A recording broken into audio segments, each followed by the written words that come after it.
T-Towel here. Opening week, let's see, we've had sunshine, we've had fast games, had a nice start for the Orioles, beautiful light city, even a couple of rainstorms in between, but Ken Singleton is here to bring his unique brand of sunshine. Oriole great and legend back in Baltimore. I should never say back in Baltimore. We all know you live here because people run into you up in Hunt Valley singing. How goes it? How about this young version of the Yankees out of the gate this year, huh? Yeah, well, they did have a pretty good spring. That's true, but remains to be seen what's going to happen during the regular season. And you're right when you say young. The Yankees, there's no more Alex Rodriguez, no more Mark Teixeira. It's now Greg Bird and Gary Sanchez and Aaron Judge and players of this ilk, and maybe a little older players in Didi Gregorius, who had a good year last year at shortstop for the Yankees. And of course, you got a few veterans sprinkled in like Brett Gardner and Jacoby Ellsbury, but most part, it's a younger team, and the Yankees would never admit, Nestor, that they're rebuilding. They're kind of in that mode, but they always say the mission is always to win the World Series. You know how Yankee fans are; they expect the team to contend, and I kind of think they will. I mean, they were on the periphery last year.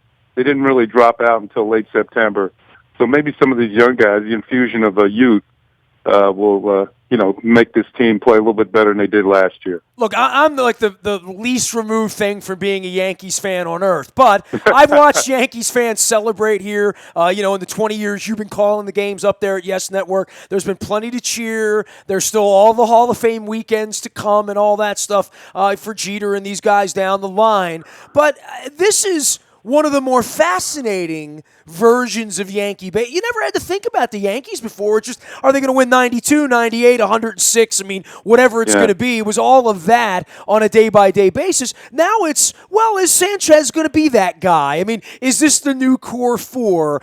Certainly the Red Sox have something like that going on with Betts and Bogarts and, where they are in this. Are we going to be talking about those guys 2 years from now? But we certainly could be talking about Bryce Harper and Manny Machado and Trout or any number of those guys, because the Yankees are storing up money here in their little reserve fund, and they shall rise again from what I see. This is a little bit of a test tube period, which we've never seen the Yankees have before.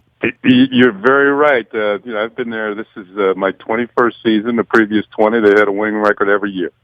So they've been. Oh, is that all? I mean, is there any other team? The Patriots can't even say that, right? I mean, I don't think there's any other team anywhere that could say, well, every year I broadcasted for 20 years, they won, right? Well, let's put it this way. They've had a winning record for 24 straight seasons now, which is the second longest streak in Major League history. Only the Yankees, back from I think it was the 30s until the 60s, they had 39 years in a row with a winning record. So this second longest streak in history. But you're right. They're going to be tested this year because of the young guys. It's a new generation. This is not Jeter and Mariano and Bernie Williams and Posada and all those guys, Paul O'Neill, David Cohn, Clemens. Those guys are long gone, and the only time they're coming back is on Old Timers Day. So outside of that, maybe Gary Sanchez will be the guy. He had a great year last year. He almost won Rookie of the Year despite only playing 53 games. He did hit 20 home runs in 53 games last year, and that's pretty good production. Now, I don't know if he'll have home runs at that pace this year. The Yankees also have Greg Bird at first base, who didn't play at all last year because of shoulder surgery, and he had a fantastic spring. I think he had 22 hits and 15 of them were for extra bases, including 8 home runs. He and Bryce Harper hit the most home runs in spring training this year. So if those guys play like they did in the spring or somewhere near that, I think the Yankees, I think they're going to score more runs than they did last year anyway, because they didn't get much. From A-Rod was done, Teixeira was injured, so it just, from that standpoint, they'll have players that'll be on the field more, and presumably they'll get more production. He is Ken Singleton. You can follow his journey out on Twitter at 29 all time. You don't want to follow him too much. There's a lot of pinstripes going on in there at the Yes Network. But, of course, the Yankees and the Orioles getting it going this week, and Singy living here in Baltimore. He also has his celebrity golf tournament and the Cool Kids campaign. You can learn more about that at coolkidscampaign.org, and we're definitely going to talk about that once we get done with all this toy department baseball stuff here as we begin the season. You talk about what the situation is with Sanchez. And you've been at this a long time, and there's a lot of guys that came into this thing, whether it was Prince Fielder and Boggs, at the beginning of this era of the run, to pull the Posadas and the Jeters and the Riveras up, even the Wetlands that were running around.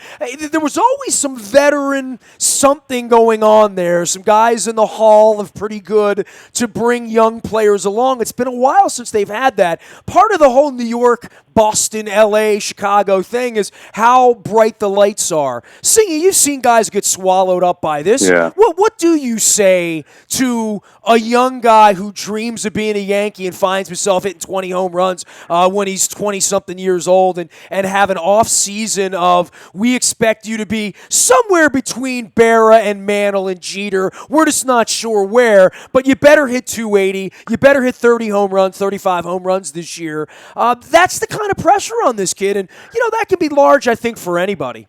Yeah, it can be, but I will say one thing, and you're right in a lot in that regard. But one thing that I've seen, the players that come through the Yankee system are kind of prepared for it a lot better than players who come from other teams to the Yankees and have not really, they've been maybe smaller markets, and all of a sudden they come to the Yankees and they get overwhelmed. I think your desire when you're in the minor leagues is to get to New York. I want to get there. I want to move up every year, and eventually I get there. And now I'm here, and you're right, but they're satisfied that they finally got there, and they're willing to accept it more than a player who's been on another team. Say he's played in Colorado or Kansas City, somewhere smaller, and all of a sudden you get this overwhelming press all over the Yankees every single day. I mean, the clubhouse is filled with writers and TV people during the course of games, before the games and after the games, and that's something you don't really see in the other cities. So I think that when you go to spring training with the Yankees, you get a little bit of that. You might go back to the minor leagues, but you see what the press can be like, even in spring training, and it's not to the magnitude that you see during the season, but it's close. Ken, I guess for the Orioles in this offseason, we've sat around waiting for things, and they've certainly spent a lot of money. I mean, that's there to be said on Chris Davis and others. There's a lot of conjecture around Manny Machado and where he is, and obviously Adam Jones, Machado, Scope, we're all running off doing World Baseball Classic to various degrees. I mean, when Adam Jones comes to the plate this weekend singing, you're going to hear a USA, USA chant. I think he's going to get that for the rest of the year here in Baltimore, which is, we've heard a lot of things, at 33rd Street to Camden Yards. This is a different thing for the Orioles to come back, I think, for Buck and for what happened in Toronto last year. They certainly have gotten off to a nice start, but we've seen their two best pitchers, and this is a three-man rotation this week with the off days and seeing Jimenez. But, the bottom of the rotation, that may be the same thing the Yankees have, which is who's going to pitch on Thursday and Friday every week. That's the problem, I think, for both of these teams. When you look at Boston and Toronto, certainly more settled in the starting rotation. But the Yankees, Severino pitched pretty well during the course of spring training, and he's in the rotation.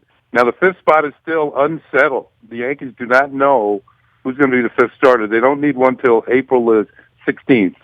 And what they're doing in the minor leagues, the youngster Chad Green, another youngster Jordan Montgomery, are pitching on the same day.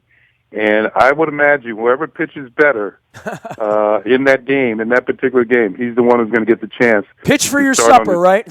Yeah. And both of them look pretty good in spring training, especially Montgomery. I think if he's the one who's chosen, you'll like him.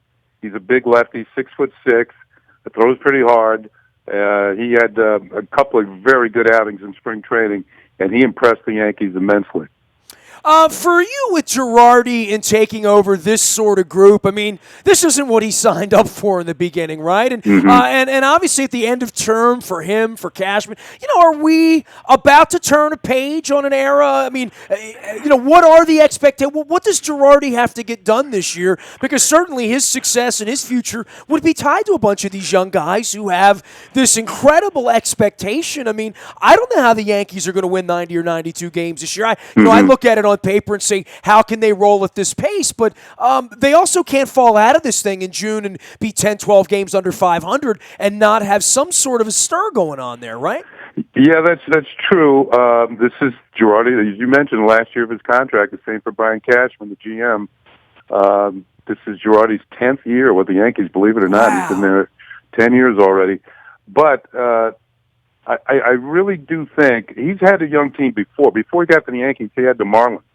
And they were he was the manager of the year with that team because he kept them in contention despite the fact that they were one of the youngest teams in baseball. I think last year the Yankees got off to a brutal start. They were 9-17, and that kind of buried them, and they were fighting their way out of it. But from that point on, they went 75-61. So at that sort of pace, they would definitely make the playoffs. Now, the whole idea for them is to get off to a decent start this year, but that remains to be seen, of course. And that's the type of thing, even with a diminished sort of team last year, that Girardi could get a team to turn it around to that point. I think this shows you the type of manager he is and the type of coaching staff that they have. They have a very good coaching staff. And to be able to turn that team around to that extent, even though they didn't make it to the playoffs, when you get off 9-17, more or less your season's kind of finished. But to come back to that extent, I think they did a pretty good job.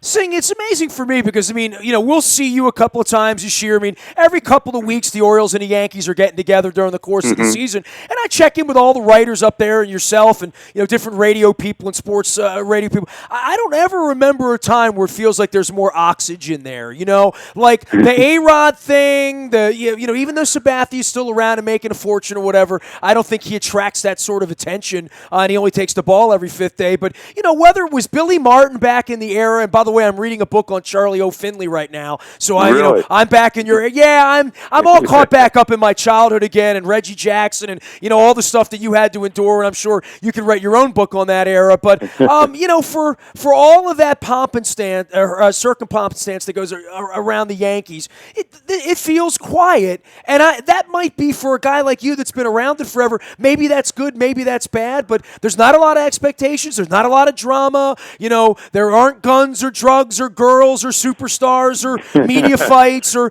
it's sort of sing for your supper. Everybody knows Girardi and Cashman have this issue, but they've never been guys that bring a lot of weird attention to themselves. It feels like it might be more quiet than usual, and maybe that's not a bad thing to win ball games. Yeah, maybe they're under the radar a little bit. Although it's hard with Sanchez and Bird. I mean, they're the young up and coming superstars. They're going to get most